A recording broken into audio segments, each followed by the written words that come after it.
Okay, so question number one is, what is my opinion on SARMs? So my opinion is obviously they work. They have an affinity for the androgen receptor. SARM stands for selective androgen receptor modulator, so they do work. If you look at the ratio, so testosterone is the standard. So it's a case of testosterone will have a ratio of 100 anabolic factors and 100 androgenic factors. What we want with SARMs or any of these properties, testosterone derivatives, we want the anabolic factors. They're what's going to give you the muscle growth and in terms of results. The androgenic factors are essentially side effects. Now, if you look at certain SARMs, they have a lower ratio of androgenic factors. So this is why people opt for these over testosterones. They won't get the level of results that a testosterone derivative might get, but they can get pretty close. So if you look at SARMs, I only really recommend two SARMs, if I'm honest. One of them being RAD 140. If you look at the ratio of RAD 140, it's 90:1. So if testosterone and all the derivatives are 100:100, RAD 140 being 90:1, 90 anabolic factors, 1 androgenic factor, you can see that it's nearly as high in terms of results with anabolic factors, but it's very, very low in terms of androgenic factors. So it's very, very low in side effects. That being said, you can still get suppression, HPTA suppression off of RAD if you're on it for long enough, or if you're using too high a dosage. But that's a good one. Another one I like is MK677. This would be the equivalent growth hormone secretagogue, or growth hormone factor. The only downside to MK, or there's a few downsides, is you're going to get amazing cravings on it. So I'd watch out for that.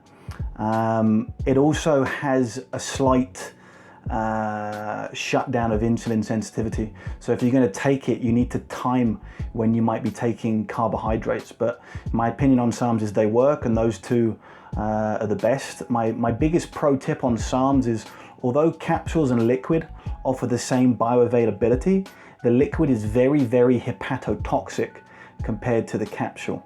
So what I found is certain people do not do well on liquids because it's too liver toxic. So it has a negative effect on their body. So I would always opt for capsules. But the two I would, most people would benefit most from, a RAD 140 and MK677. Some like SR9009, it doesn't work. It's a waste of money. From what I gather from a Canadian that I had contact with, he can make a topical one that works, but the oral one, there's no bioavailability, so it's an utter waste of money. Obviously, the people that would use these, who are these for? If you're a pro athlete, these are on the ban list, you cannot use them. If you're a recreational athlete and you want to, maybe you're frustrated with your gains in strength and muscle mass in the gym and you want to go to the next level, then SARMs could offer a lot safer way of you getting results as opposed to certain anabolics. Question number two is, what do I suggest for how to not overindulge during the holidays? My basic opinion on this is your goal has to drive your actions. If you want to indulge on the holidays, crack on. If you value having a six-pack more than abdominals, then you're going to choose better foods. It reminds me of Charles Poliquin's old article that was very popular called The Myth of Discipline. The basic premise is there's no such thing as discipline, you just choose what you love. If you love to have a six-pack, you're going to choose great foods. If you love cake, you're going to eat cake. Either way is fine, but I think your goal must drive your actions. That being said, during the holidays, most people don't have a goal. My recommendation would be to have a goal leading up to it or just before, a body comp goal, maybe a photo shoot just before Christmas, and then a goal in the months preceding after it. I was a strong man and I had to stay in and around 90 to 95 kilos, so I wouldn't indulge past that. So your goal should drive your actions. The other side of things I would look at is try and improve your conscious thought surrounding food. If you're looking just to go crazy on the holidays, maybe your relationship with food isn't as good as it suggests. So I would look at working on your relationship with food and your conscious thoughts around food. Meaning, every time you eat, are you actually thinking about what you're eating, or are you just doing it unconsciously? Most people are doing things automatically. You've got to remember that our subconscious is automatic. It's the programs that we've learned over the years. So by improving that and just slowing things down, going, do I actually want to eat this? What is this food going to do for me? A lot of the time when I'm in that situation, I think, would I eat this food just before a workout? I value my workouts highly, and I wouldn't eat something that would make me feel sleepy or sluggish or tired before them. So for me, I think in terms of that food, would I eat this just before a workout? If the answer is no, I'm not going to do it. So looking at your conscious thought patterns surrounding food would have a big help there, and making sure that your goals drive your actions. Next question is, what are the learning strategies that help me master my craft? Well, one of the learning strategies I used first, again, it's come from Charles, as does a lot of my stuff, but it was to dedicate 1 hour a week, a study day every week. I used to work 6:30 a.m. to 9 p.m. Monday, Tuesday, Thursday, Friday, and in the morning on Saturday. The Wednesday I would close during the middle of the day. The Wednesday was reserved for me to go home and simply study, simply read. So it would be read 8 to 16 hours a week is what Charles recommended to stay ahead of your craft. And he said that would work in any profession. I've always had a passion for finding out the answer to questions. I think maybe it was an insecurity thing, but I never liked a client asking me a question that I didn't know the answer to. I wouldn't bullshit them if I didn't know the answer. I would step back and go, I'm not really sure, but I will find out an answer for you this week. That being said, another thing to help you master your craft is to learn principles. If you know the principle, then you're able to extrapolate and think about an answer. So because I know loads of principles about the body and about training, I can then work out a general answer that would help people. The other thing that I do, or I think I've done more than most, and I think that would help a lot of personal trainers, is train yourself. Use yourself as a guinea pig. My assistant James is always going on that life is a study of one, and I don't think enough people put into practice what they're preaching. I don't think you have to be a world record holder, but you at least have to go through the same systems and things that your clients would go through. I don't let any of my coaches prescribe something that they haven't done. I even pulled a coach up on it last night. I said, when's the last time you did that on that calf raise? And he couldn't answer because he hasn't fucking done it before. But the best coaches have done everything before they give to them. So if you want to get to the top and master your craft, you have to kind of put a few hours in it. Stop trying to learn the best fucking marketing strategies. The best strategy as a PT right now is to learn and apply more. So apply it to yourself and then apply it to clients afterwards. Next question is, what exercises can I do to improve my front squat, specifically adding weight to the front squat, and range of movement is needed. Range of movement's an easy one. The limiting factor in 90% of cases for the front squat is ankle mobility. So you need to stretch the ankle out. I'll give you a quick tip on that. Use weighted stretches. So if you have a standing calf raise, go under that before you do your front squats and do 3 sets of 15 seconds, but it's 3 stretches per set. So you would load the ankle once with the weight and stretch for 15 seconds, immediately load more weight, another 15 seconds, load more weight, another 15 seconds, then switch feet. Do that on standing and seated. You need the extra weight to really push you down. The calf is a stiff joint and it's a difficult muscle to stretch if you're not going to put any extra weight through it. So for extra range in your squat, look at the ankle. That's going to be a big indicator.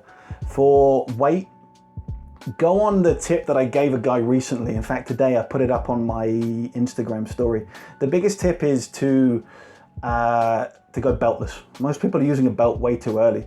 Put the belt on when you need it. Put the belt when you've peaked. So get strong without, because then you'll be stronger with. Make sense? The other thing you could do is, again, I'm trying to use tips that are not already on and out there. On my article that's on front squatting on the website, you could use straps. So a lot of people cross their arms. I don't like that. use straps, wrap it around the bar. This will create more isometric tension. You'll be a lot weaker to start with, but if you spend a little bit of time getting stronger holding the straps, it will transfer in the long run. You should be as strong holding the straps on the bar as you are holding the bar. Should be. So have a look at that ratio. If it's down, spend time holding straps, like 8 weeks. And also spend time with the belt off so your abdominals and upper back can match out and get as strong. Okay, last question is, what are my nutrition tips for a 1-day arm cure? So pre-workout, I wouldn't change too much. I really love JavaStim as a product. It's going to keep you alert without the crash associated with most caffeine products. So that's a great product to start with. I'd probably look for something a little bit extra to keep me going through the day. Something I found, especially with the amount of competitions I've done in strongman, that helps me get through the grueling competition, 5 events over, could be 2 hours, could be anything up to 5-6 hours. Something I use there is modafinil. The product I use is Modalert.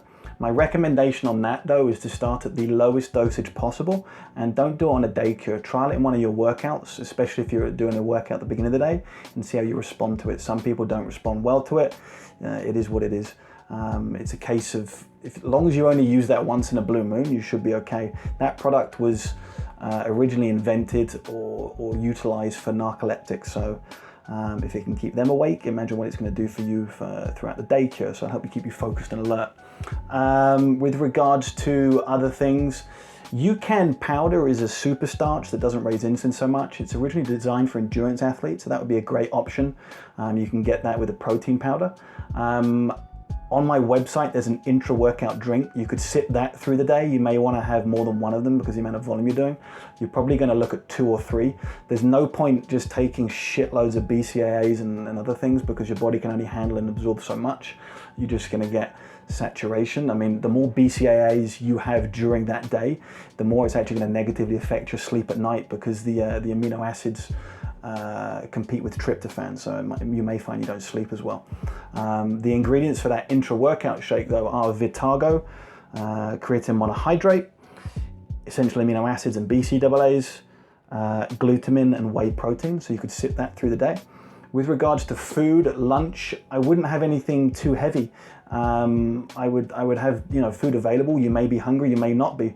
Rice is a great option, but also white meats like seafood or poultry, so you can digest them quickly and easily.